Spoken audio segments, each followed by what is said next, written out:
Hi, welcome to week three's One Main Thing.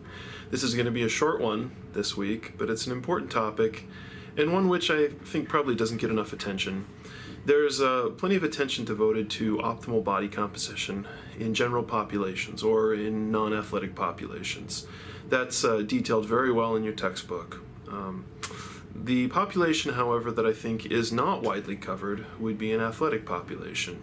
Now, there's an entire chapter in your text devoted to body composition and optimal nutrition in athletes. I believe it's chapter 23. I would encourage you to do that reading, which is already assigned to you. But specifically, I would encourage you to do the reading starting on page 534. There's a nice two-page write-up on it, specifically looking at table 23.3. And in that, you can see there's a number of quote-unquote average optimal body compositions, specifically body fat percentages for athletes. You'll see there is a lot of variability between the different sports and even within some of the sports. And that obviously includes plenty of variability from gender to gender as well. You'll notice, obviously, there's a lot more research which has been done on males than females. That's unfortunate, but it also represents an opportunity and that there's plenty of research still to do on the female athlete. One thing that we desperately need to caution health educators and individuals that work with sports teams, we really need to caution against saying that an athlete absolutely needs to be at a specific body fat percentage, because there's plenty of variability. I know in the textbook it presents averages, but there's going to be variability, there's going to be ranges, and that's important, particularly when we're dealing with female athletes, and eating disorders are extremely common.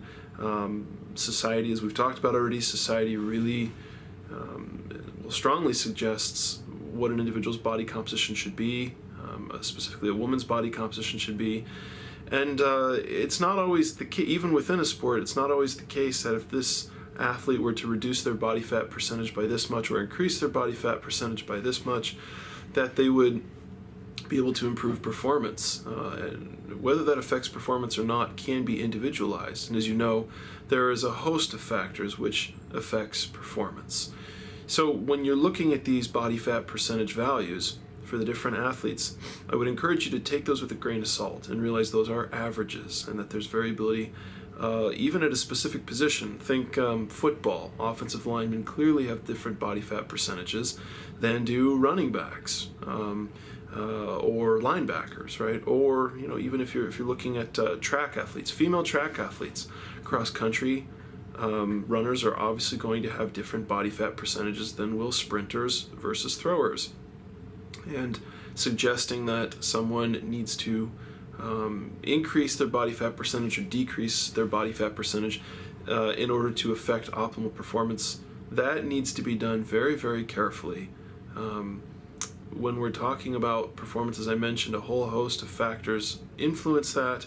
And with body composition, there's going to be some error naturally in testing as well. We've talked about the optimal methods for testing body composition. The most accurate methods even have plus minus 1 to 2% error. Bod pod, underwater weighing, the DEX is a little bit less than that.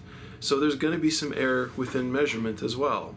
But I had a friend once who I went to school with as a PhD student. She was a cross-country runner. She was extremely bright, she was smart, and she was a great leader, and she was beautiful. And when she was an undergrad, her coach suggested to her offhand that if she lost 5 to 10 pounds, she would run faster. She was already the best on the team. Well, unbeknownst to her and even her family members, she developed a very serious eating disorder because of that. She interpreted it much differently than maybe how he meant it, and developed a very serious eating disorder, and over the course of 2 years hid that, and saw a concomitant reduction in bone mineral density, fractured her hip twice. It got so severe she was down to eating 400 calories a day and running as many as 80 to 100 miles a week. It got extremely serious. Thankfully, at the time that I knew her, she was much better, but she still had emotional scarring from this. She still had effects, to the point where if a student or someone else said something to her that, she had muscular shoulders, she would interpret that not as a good thing, but as an extremely bad thing, and would, have to go have a good cry and contact her support system to ensure that she didn't relapse. So we have to be very, very careful when dealing with athletes and counseling them as to optimal body fat percentages. And that should be done carefully and with a team effort, and preferably with a certified behavior change specialist or nutritionist. So that's our one main thing for today. I would encourage you guys to make sure you read that chapter and look at that table.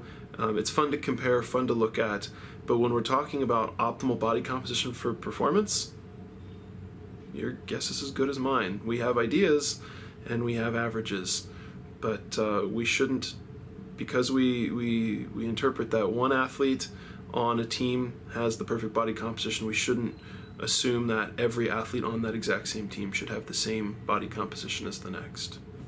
Thank you.